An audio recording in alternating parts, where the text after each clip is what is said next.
Antes de iniciar o vídeo, deixa eu te apresentar boas ofertas. DVD Mall, Windows 10, 11 original e pacote Office com preço imbatível. E utilizando o nosso código DGVIP você ganha 25% de desconto. Ou se você preferir e tiver Xbox, você pode entrar na Global Card, Game Pass Ultimate e desconto de 7% na biblioteca Xbox, fora várias promoções. Aproveite as ofertas e bom vídeo. Bem-vindos ao DG, o nosso conteúdo mais opinião. Vamos falar de um assunto extremamente importante que não está sendo tratado com a devida importância. Aliás, aqui no Brasil ele está sendo tratado de uma forma bem normalizada. Mesmo porque a gente recebe Ctrl+C, Ctrl+V do que é noticiado lá fora. E a grande maioria dos criadores de conteúdos, não todos por sinal, tem muita gente coerente que está enxergando esse ponto de vista super importante, mas a grande maioria, e a mais relevante, é claro, é óbvio, é lógico, está deixando se escapar em pró hype, em pró aquele joguinho que recebe. E aqui a gente do Eletrônico Geek, sendo um canal independente, aliás, ajude, continue deixando esse canal sendo independente no padrim.com.br/eletrônico ou através da sua contribuição no pix@eletronicogeek.com. A gente tem que realmente tratar da importância. Aqui eu vou elevar um pouco mais a importância sobre isso. Sim, eu estou falando das demissões sumárias que estão acontecendo no mundo de games. Não é um ponto de vista social, sindicalista. Para falar a verdade para vocês, se eu for falar o quanto eu me importo pessoalmente com cada pessoa que está sendo mandada embora, definitivamente eu traria uma hipocrisia da minha parte, porque eu sei que são pessoas que têm qualificação. E, de qualquer forma, se elas não vão assumir o mesmo posto, elas vão conseguir coisas legais e impressionantes e vão crescer novamente. Porque é isso que o estudo, a qualificação e o conhecimento técnico traz pra gente, que é uma segurança sobre a nossa profissão. Sim, mais de 6 mil desenvolvedores e pessoas ligadas também à indústria de games. De janeiro até agora, a data desse vídeo, sendo mandado embora. O problema de tudo isso é que, apesar das opiniões vazias e não compreendidas das pessoas que têm essa informação e tratam, tudo bem, o cara ganhava horrores, tá acontecendo em todo lugar, todo mundo tá fazendo isso. É uma normalização. Só que, para quem conhece software de verdade, para quem conhece metodologia de desenvolvimento, para quem conhece de verdade o valor do recurso humano dentro de um ambiente de desenvolvimento de um projeto, sabe que isso é penoso. Eu fiz uma avaliação aqui de 2017 até 2023. E nós temos um ponto crítico para te mostrar onde tudo parou de crescer. Porque se deu um valor nominal incrível ao corporativismo, inclusive nos próprios fãs, que falam mais de negócios do que de jogos. E se repreendeu, suspendeu, e ninguém se importa mais com a criatividade humana.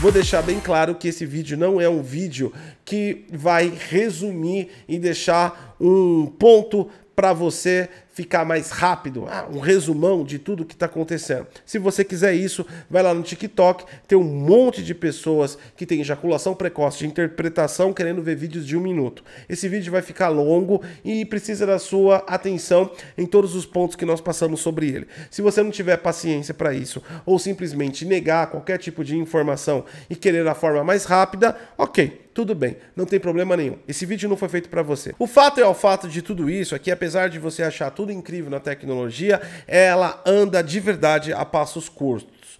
A prova maior disso é o que eu passo relativamente no curso do itru.tech.br, o curso que a gente faz para os meus alunos, e mostro que a máquina de Turing, exatamente, a máquina que destruiu a máquina Enigma na Segunda Guerra Mundial contra o exército nazista e trouxe uma protuberância computacional ao mundo de hoje, se tornando o Alan Turing não só um nome de prêmio, um nome de arquitetura da NVIDIA, mas também o mais proeminente cientista da computação moderna, é que tudo que nós fazemos hoje é possível fazer na máquina de Turing. De verdade mesmo. A diferença única e exclusiva é que nós conseguimos a capacidade de fazer mais rápido tudo, mas o conceito inicial é de Turing. Uma das coisas mais importantes para você entender até mesmo esse conceito de que a tecnologia, para o lado de quem faz a tecnologia, não é tão predominantemente crescente, é que, apesar de você ser incrivelmente dinâmico e ver a internet como uma coisa impressionante e acessar os seus sites na hora que você quiser, um acesso incrível e maravilhoso, nós ainda, desde a World Wide Web 1990 até agora, 2024, estamos na terceira versão do protocolo HTTP, que é o protocolo que movimenta a internet inteira. A internet, o software, o desenvolvimento não cresce a passadas tão largas quanto o que ele faz para as outras áreas. Enquanto o software proeminentemente desenvolve e capacita cada vez mais e automatiza as áreas para que elas fiquem mais eficientes, a dependência humana na criação do software é cada vez mais importante.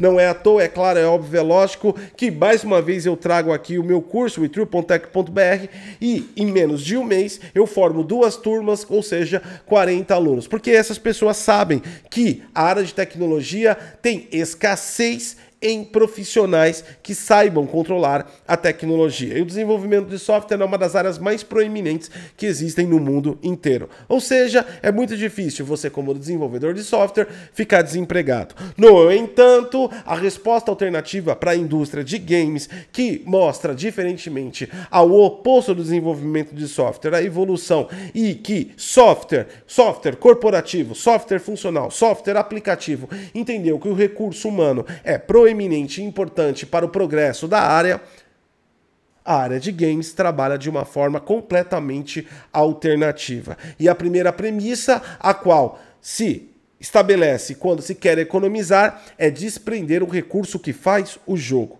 O jogo não é feito automaticamente. E por mais que você acredite hoje que uma inteligência artificial poderia criar um jogo, você está no mundo de ilusão, porque a inteligência artificial não está nesse nível. É preciso de um humano para poder guiá-la. Dessa forma, a indústria corporativa estendeu o seu braço ruim e matou 6.000 vagas. Se a gente for examinar por um lado mais estatístico, extremamente na folha de pão e sendo extremamente surreal, vamos colocar aqui 6.000 cargos de janeiro até agora, fevereiro, e nós conseguimos fazer um AAA muito ferrenho com 500 pessoas. E eu tô jogando muito alto, cara. Eu tô jogando muito alto porque o estúdio de A Plague Tale tem 200 funcionários e fez um AAA. Então, vamos colocar assim, mas vamos colocar que é o AAA pica das galáxias. É a coisa mais impressionante, aquilo que você precisa. Se nós dispensamos 6.000 pessoas e cada 500 pessoas nós conseguimos fazer um AAA, nós acabamos de janeiro a fevereiro de mandar para casa do Caracas 12 AAAs. É isso do que a gente está falando. Da falta de qualidade. Nós temos entregas ruins e pessoas sendo dispensadas. Nós temos falta de criatividade e pessoas sendo dispensadas. Nós temos ausência total de novas IPs e pessoas sendo dispensadas. Mas vamos entender um pouco melhor o contexto sobre tudo isso. Olhando basicamente a estrutura que nós pegamos dos infográficos da GameIndustry.biz desde 2017. Ok, então, vamos começar em respeito à metodologia. Isso é super importante dentro de uma análise que a gente faz, incluindo dados, né? Dados de indústria. Os dados extraídos aqui são dados públicos, gerados pela própria GameIndustry.biz, que é um site relacionado à indústria de games. Desde 2016, eles vêm fazendo um trabalho trazendo números da indústria no ano, ou seja, a cada final de ano eles trazem o valor da indústria game. É claro, é óbvio, é lógico que são números em bilhões e eles não representam o valor de venda em si, e sim a valorização da indústria no geral. Como você pode ver nos gráficos representados na sua tela, eles trazem várias vértices em relação a essa valorização, inclui até mesmo smartphones. Nós destacamos aqui dessa análise o mundo móvel e nós destacamos o mundo de PC browsers, porque nós queremos chegar no máximo próximo da indústria AAA. E nós sabemos que a indústria AAA não está no seu smartphone, muito menos no PC browser. A gente vê um crescimento contínuo até 2020. Apesar do que se fala relativamente em relação a 2020, que foi um ano que vendeu horrores, a gente vê um crescimento tão estruturado quanto de 2018 a 2019, de 2019 até 2020. Ano, claro, é óbvio, é lógico, que teve a pandemia. Nós temos um pequeno deslize quando chegamos a 2021 e aí interrompemos esse crescimento. E esse crescimento começa a subir de novo em 2022 e ele não tem uma coerência de subida em relação de 2021 a 2022 a 2023. Precisamente olhando esses dados que equivale a bilhões de dólares, lembrando que nós estamos destacando apenas PC gamers e consoles, nós retiramos os smartphones e os PC gamers browsers, a gente verifica que algo aconteceu em 2021. Vamos dar uma olhadinha em outra visão, e aqui a gente tem um entendimento de uma questão um pouco mais crítica. Ou seja, nós pegamos o ano atual e fazemos uma subtração com o ano anterior, e assim por diante até chegarmos ao ponto em que nós tivemos ano a ano um ganho ou uma perda. Quando nós chegamos nesse gráfico que você já está visualizando, você percebe que 2021 foi um desastre para a indústria de games. Exatamente. Estava num crescimento contínuo até 2020. Quando chega 2021, a gente ultrapassa a linha do zero. Ou seja, chegamos a 0,9 milhões a menos em relação do que estávamos ganhando. E aí volta um crescimento em 2022 e ele fica muito mais modesto em 2023, que é claramente aquilo que nós não conseguimos ver exatamente até hoje o que aconteceu em games em 2023. Quais foram as grandes e enormes atividades que ocorreram. E você pode nesse momento dizer sobre o jogo que te motivou, sobre o jogo que você amou, sobre aquilo que te encantou. Mas preste atenção no que eu estou falando. Eu não estou falando sobre você ou sobre o que você pensa. Aqui não é uma análise baseada no indivíduo. A gente está vendo o macro. E o macro é que deu muita merda de 2021 para cá. Ok, olhando essa curva muito íngreme abaixo do zero de 2021, a gente pode entender alguns acontecimentos que ocorreram. Enquanto a indústria que tem os meios de produção mais proeminentes e que movimenta isso, as Big Techs, como Microsoft, como Sony, como Epic Games e como os conglomerados financeiros, Embracers, Tencent, eles cresceram muito em relação, é claro, é óbvio, é lógico, a 2020.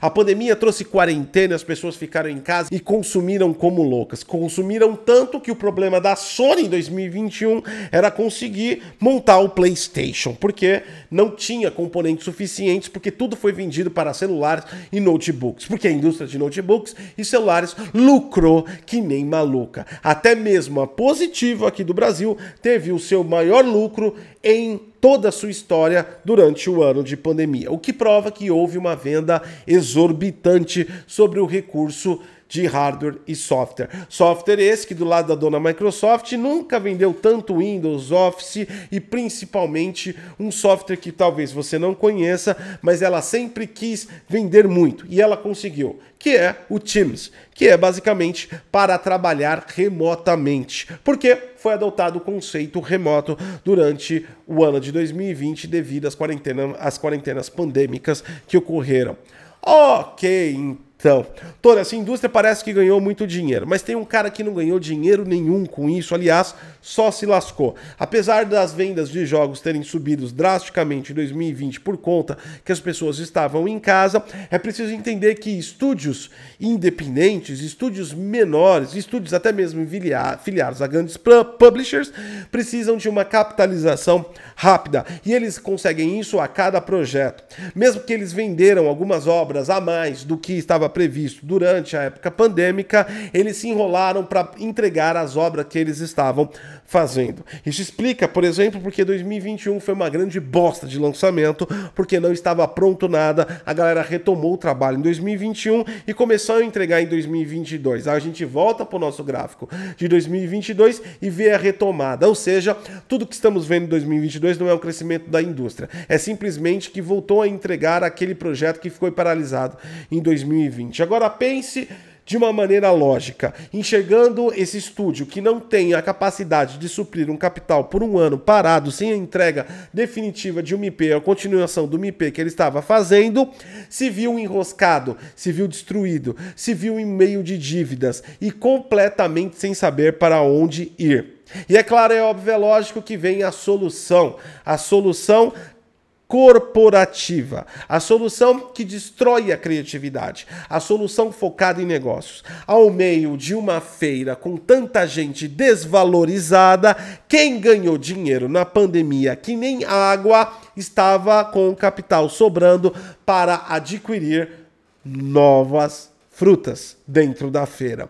E foi isso que Microsoft, Sony, Epic, Tencent, Embracer e outros conglomerados grandes fizeram com estúdios que estavam praticamente enforcados devido à pandemia e à paralisação de suas IPs em 2021.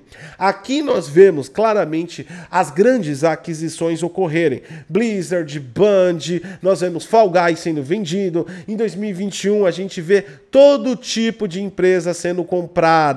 Há rumores de tudo quanto é tipo, até mesmo a própria Ubisoft começa a surgir rumores que poderia ser comprada por alguém de tão quebrada que estava, devido à paralisação que teve durante 2020.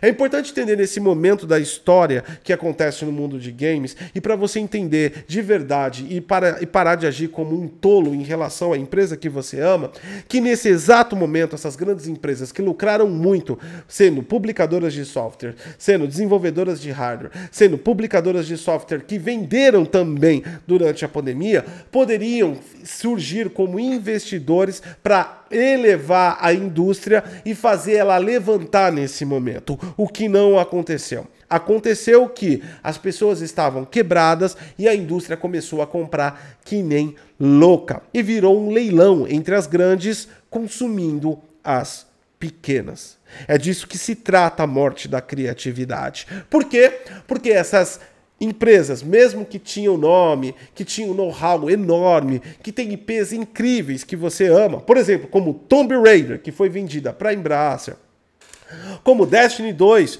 que foi consumido pela Sony, ou como a Bethesda, que foi consumida pela Microsoft, e até mesmo Fall Guys, que foi consumido pela Epic. Todas essas IPs nasceram e esses estúdios nasceram de um mundo onde a vontade e a criatividade era respeitada. Dessa forma, eles entraram dentro de conglomerados corporativos onde só existe duas vertentes importantes: metas e resultados. Se você não atingir a meta, você não tem resultados. E se você não tem resultados, você está fora do jogo. Para a indústria corporativa, tudo não passa de uma conta de mais e menos. Então, se nós pegamos muita gente que não estava produzindo porque eles estavam paralisados durante um tempo, ou porque as equipes se movimentaram em outras obras porque foram transferidas para outros locais e fazendo coisas como a equipe que faz o Crash Bandicoot, que foi transferida para fazer o Warzone na Blizzard, isso não tem importância nenhuma. É fardo. É fardo e tem que ser dispensado. Por quê? Porque é custo excessivo. E se nós não consumirmos e não acabarmos com o nosso custo excessivo, nós não temos a meta e não atingimos o resultado. O problema da meta e do resultado é que ele mata a criatividade. A criatividade não brota da bunda de acordo com o executivo que senta numa mesa e explana uma opinião sobre o que ele está falando, sobre aquilo que ele acha que existe. Não existe uma tabela Kanban, Scrum, ágil ou talvez outra metodologia que consiga definir a criatividade. A criatividade é algo pessoal e ela geralmente vem com o prazer e a paixão. Não existe criatividade sob pressão. E é nisso que se tornou a indústria de games, e é por isso que você tem trazido tantas horroridades em obras e obras mal acabadas e bugadas que você está vendo. Por quê? Porque as IPs estavam sendo criadas, elas foram paralisadas, os estúdios basicamente foram recomprados, mudados a filosofia, e agora o desenvolvedor não é mais um objeto de arte criativo, ele é apenas mais uma engrenagem da obra, da meta e resultado. E ele é preciso pensar como um cara de negócios. Você não acredita no que eu estou falando? Você está pensando como uma pessoa de negócios. Há 10 anos atrás você se importava com jogos. Hoje você está vendo se quem está comprando quem, se a Activision Blizzard, se a Microsoft vai mudar. Você mudou sua postura. O mais importante, a maior notícia hoje é como é feito as coisas do mundo de negócios. O corporativismo tomou conta tão grande do mundo de games, suprimiu tão grande a criatividade, destruiu as novas IPs, que hoje ele é o assunto superior. Não adianta eu querer falar de um jogo aqui no meu canal. Se eu falar de um assunto comercial envolvendo a indústria, dá muito mais audiência. Por quê? Assim como o desenvolvedor hoje está sendo doutrinado para pensar como uma empresa, você, consumidor, também foi doutrinado para pensar como uma empresa. E talvez você não veja a grande merda que isso tem se tornado. Vamos a um exemplo clássico da grande merda que isso ocorreu. Se nós olharmos agora um pouco da parte técnica e verificarmos como é construído a metodologia de software para o mundo de games, nós chegamos na metodologia Waterfall, cascata, que vai passo a passo. Diferente da metodologia ágil, por exemplo, como Scrum, que possui aí um backlog, um Product Owner, o Scrum Master, e faz em ciclo de 30 em 30 dias a cada mini sucesso. Talvez você não entenda nada do que eu estou falando e eu não vou adentrar a esse específico ponto. E se você quiser mais informações de true.tech.br, o meu curso vai poder te orientar. Mas isso é metodologia de software. O Waterfall é para projetos que demoram muitos anos para serem confeccionados. Então, se nós temos um projeto que tem 8 anos para ser confeccionado, 5 anos, 7 anos para ser confeccionado, e ele vai de etapa a etapa, quando nós entregamos ele no momento, por exemplo, que acabou concluindo junto com uma nova geração de hardware para GPUs e consoles, o que nós temos que fazer? Nós temos que atualizar esse software para a nova dimensão de realidade de hardware que está acontecendo no mercado, mas não é possível fazer isso de forma totalitária. Por quê? Se eu comecei com uma tecnologia de 8 anos atrás, como eu vou embutir perfeitamente uma tecnologia atual? O que trouxe pra gente bastante Frankenstein. Uma coisa que explica isso e entrega para você esse ponto de verdade, onde a meta excessiva do corporativismo sobre essa indústria está destruindo a criatividade e a qualidade dos games, é a própria reclamação que muitos têm sobre a Unreal Engine 5. Eu sou um canal que trouxe a maior divulgação do Brasil sobre as tecnologias da Unreal Engine 5. Vira e volta, eu vejo no meu Twitter, no meu canal, nossa, Gotti, a Unreal Engine 5, todo jogo que tá vindo não tá entregando exatamente aquilo que foi prometido. Para e pensa, pelo amor de Deus. A Unreal Engine 5 foi entregue, olha os vídeos do canal. Ela foi entregue, a versão para a produção em 2021, a primeira versão. 21, 22, 23, 24... Que jogo é feito em 3 anos? Tudo que você está consumindo, cara, é projeto migrado. Para quê? Para gerar lead de tecnologia, para aumentar a venda. Não existe um projeto hoje na Unreal Engine 5 que foi entregue 100% feito no core. Do início, meio e fim na Unreal Engine 5. Não existe. Tudo é migrado. Oh, Gotti, mas e Hellblade? Hellblade é migrado, já estava sendo feito. No meio do caminho, a Ninja Theory mudou para Unreal Engine 5. Um jogo nativo, core, 100%, Unreal Engine 5, talvez a gente veja em 2026. E você acredita que está tudo sendo nativo, que está tudo certo. Porque as declarações são incríveis, as declarações são maravilhosas. Toda uma estratégia de marketing, palavras-chave é trazida a você, inclusive através de matérias pagas. É assim que vive o corporativismo. Dentro de uma grande e enorme mentira para um consumidor. Dentro da realidade que aquilo que não for para frente é morto, é cancelado, é dizimado. E tem pouco tempo para provar que é funcional. Não tem tempo para você ter que ser criativo. Você tem que provar que realmente aquilo funciona rápido. Porque senão você provar isso, pá, morreu. Ok, talvez você ainda não esteja convencido de tudo que eu estou falando ainda. Tudo bem, não tem problema. Vamos trazer para você Destiny 2. O jogo que foi destruído pela Sony. De verdade, a Band estava andando bem pra caramba. O Destiny era um jogo ultra popular. Toda hora saía notícias. Ele era uma coisa que saía e entrava da opinião pública muito rápido, ou seja, ele estava na ativa. E agora é só mais um no deserto. Caiu a quantidade de players, não estão satisfeitos com a última DLC e o pior de tudo, a Band está passando por uma das piores situações que um estúdio poderia passar, porque ele entrou para o time da Sony como subsidiária, ele continua independente, mas como subsidiária a Sony tem uma parte no conselho que é minoritário. A Sony a qualquer momento poderia ajudar a Band a se recuperar do problema que está, mas não, a Sony está esperando a Band morrer para que ela tome conta de tudo. É isso mesmo. A Band mandou um monte de gente embora porque ela está tentando continuar independente. Porque se ela for precisar da ajuda da Sony, a Sony aumenta a quantidade no conselho. E a partir desse momento, quem começa a mandar mais na Band é a Sony. E isso é extremamente positivo para a Sony, desde que ela abandonou o projeto multiplayer que tinha em relação a vários estúdios e jogos. The Last of Us multiplayer foi pro saco e a Band entrou na Sony justamente para fazer uma consultoria sobre isso. Só que agora mudou o plano porque mudou o presidente. E o novo presidente tá afim de fazer jogo com Kojima.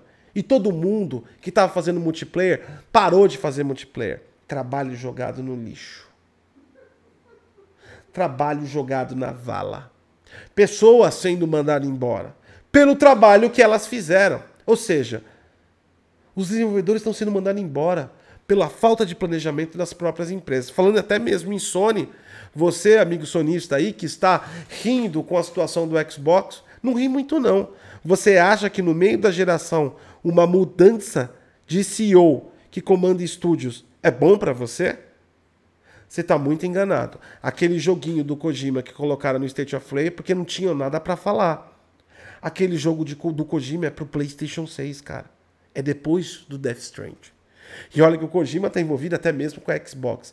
Pela falta de criatividade que essas empresas estão aprimorando sobre os seus próprios estúdios. Ou seja, para ter alguém criativo, todo mundo está chamando o Kojima. E o Kojima parece um gênio. Mas ele não é um gênio. Ele só é um cara criativo que não está abrindo mão da criatividade dele. Afinal de contas, ele meteu um bonequinho e um cara com uma guitarra soltando eletricidade num combate, num jogo extremamente sério e triste como é Death Stranding. Ou seja, criatividade. Assim como ele fez no modo furtivo com o Snake, colocando uma caixa em Metal Gear. Se você for olhar em Embracer, ela tem a Gearbox. A Gearbox que fez Borderlands 3. Borderlands 3 que é o melhor Borderlands de todos os tempos para quem é jogador de Borderlands. Foi a masterpiece da Gearbox. Depois do Borderlands 3, a Gearbox foi comprada pela Embracer e ela fez Godfall. O maior lixo desta geração. E o pior de tudo é que Tomb Raider tá com a Embracer também. A Epic Games praticamente colocou Fall Guys no limbo total. E eu nem vou falar de Rocket League, que ela comprou também e transformou num joguinho para fazer evento de competitivo. Um jogo que tinha todo um futuro promissor. O anúncio da própria Epic é que eles tinham que tomar decisões difíceis porque eles faziam muito investimento que não tinham retorno. Isso foi em setembro. Agora, Fortnite recebe um aporte de 1,5 bilhões da Disney para colocar aí o mundo da Disney dentro de Fortnite. E tem alguém ganhando muito dinheiro com tudo isso, e são as empresas. São Sony, são Microsoft, é Epic, é Embracer, é Tencent. Tanto é que é mais do mesmo que até o que poderia ser uma inovação enorme, Silent Hill no último trailer pareceu uma cópia barata de Resident Evil na mecânica de tiro. É sério, parecia um Leo dando tiro naquilo. Eu sei que talvez você tenha se empolgado pela cegueira que você tem pela indústria. Coisa que PT, que era o Silent Hill do Kojima, foi muito mais aclamado. Porque o Kojima não cedeu a porra da criatividade dele em pró a uma indústria babaca que só visa lucros. E sabe o que é o mais interessante disso? Que eles são tão burros que não enxergam que a falta de produzir coisas novas está fazendo com que as pessoas consumam menos. As pessoas não vão consumir mais para ver. Se a indústria tem a ideia de mudar uma geração, eu entendo isso. Existe uma geração migratória que está sendo mudada, mas isso tem um tempo de fazer. Ficar trazendo todo dia um lixo de um remaster de um jogo antigo ou um remake de um jogo antigo, como a Sony é o que está sustentando ela, não faz sentido nenhum. As obras que mais encorparam durante todo esse período, ou seja, esse período mais crítico, a gente está falando que obras indie, em 2021, quando o mundo acabou para a indústria gamer, que a gente mostrou no gráfico, quem ganhou o GOT foi It Takes Two, e não menosprezando o jogo de nenhuma forma, mas calcula a improbabilidade de um jogo de uma categoria indie que ainda é obrigado você jogar com outra pessoa do modo co-op, como It Takes Two ganhar um GOT, de tão lixo que foi 2021. Se nós pegarmos os anos que nós fizemos a pesquisa em relação aos dados e trouxermos os ganhadores, 90% são jogos AAA. Nós tivemos 2 indies aí que entraram na atmosfera, ou seja, nós tivemos aí It Takes Two e 2023 Baldur's Gate, ou seja, inovadores. Os AAAs que lançaram nessa época não foram capazes de bater de frente com eles. Por quê? Porque foram continuação, na sua grande maioria, daquilo que já tinha lançado. Até o próprio grandioso Zelda, que ganhou lá em 2017, como vocês veem aí, não conseguiu ganhar de Baldur's Gate em 2023. Isso porque não é que é um jogo ruim. Isso porque é uma continuação, não é uma coisa nova, não tem inovação. Mas GOT, Baldur's Gate 3 é a continuação. Baldur's Gate 3 era um jogo que ninguém nem mais lembrava. Os caras reviveram e refizeram. Perceba também, lá em 2018, o que aconteceu com God of War. Também ganhou o GOT, porque mudou tudo. Arrancou o hack slash, colocou história profunda. Santa Mônica arriscou, usou a criatividade. The Last of Us Part 2, que também ganhou o GOT. Arriscou a Naughty Dog, desconstruiu o enredo, desagradou fãs. Criatividade. Criatividade. No mundo onde todo ano quem está ganhando o GOT são jogos que inovam, por exemplo, até mesmo Elden Ring, um Souls-like de mundo aberto explorativo, é diferente do que já tinha trazido antes, até mesmo de seu antecessor que ganhou em 2019, o Sekiro, que já era um mundo mais ou menos aberto, mas num contexto mais linear. Ou seja, há uma diferenciação, há uma inovação. Não se inova mais, cada vez mais vai estar abrindo para jogos que nós não esperávamos que fossem premiados ou revelações. E eu não duvido nada que Palworld ganhe de Indiana Jones, por exemplo, em 2024. Ou talvez até mesmo de Star Wars Outlaws. Ou talvez até mesmo de Hellblade 2. Porque não importa o quanto de grana essa indústria corporativa está colocando, ela não está inovando. E aí aparece um Palworld e pau na indústria. A verdade é essa, gente. Eu trabalhei 21 anos nessa indústria corporativa. É tudo em pró-lucratividade. Isso funciona muito bem no desenvolvimento convencional de software corporativo, desenvolvimento de aplicações para clientes, desenvolvimento de produtos digitais. Mas não funciona para jogo. A gente tem que entender que jogo não é uma concepção só técnica, é uma concepção artística. Matar o desenvolvedor está matando a criatividade. Nós não temos mais novas IPs. Nós não temos enredos mais envolventes. Nós não temos mais inteligência dentro dos jogos. Nós não temos mais fatos históricos sendo trazidos de maneira mais proeminente. Tudo se transformou numa grande, idiota bolha de diversão medíocre, onde trazer o médio se transformou no máximo. E pela falta de coisas no mercado, você tem se embabacado por lixos que, se você parar para pensar e voltar a uns 10 anos atrás, você vai falar, putz, realmente, o que eu gostei hoje é uma grande bosta em relação ao que eu gostava antigamente. E essa é a forma mais correta de trazer toda essa questão de demissões. Quanto mais demissões de desenvolvedores, de pessoas envolvidas trabalhando dentro da indústria de games existir, mais lixo vai ter para você, mais entregas bosta vai ter para você, mais falta de tecnologia vai ter para você. O mundo corporativo está achando que games vai se transformar num enlatado de feijoada enlatada dentro do mercado. Não tem como isso acontecer, cara. Isso é bizarro. Vai chegar uma hora que não vai ter mais remake. Não vai chegar uma hora que não vai dar mais para colocar continuação. Porque o próprio enredo da continuação não permite que continue mais. Todo mundo ficou de saco cheio daquilo. Vai chegar uma hora onde a gente não vai ter mais nenhuma forma de entender por que estão fazendo aquilo. E quando essa hora chegar, a gente vai ter um monte de pessoinhas doutrinadas dentro dos escritórios desenvolvendo, pensando em ganhar para a indústria. E vai ser difícil alguém ter uma ideia para criar algo inovador. De verdade mesmo. A indústria está entrando em colapso. E se a própria indústria não entender isso e não aclamar e brigar pela sua independência e não for e seguir o exemplo do Kojima, que teve coragem de sentar o pau com a Konami em pró sua criatividade, a gente vai se transformar numa indústria enlatada. Bem-vindo ao Netflix dos games. Vai ser tão bosta enlatado quanto tudo que tem no Netflix. Deixa o like, se inscreve no canal. Eu sou o Goticose e até a próxima.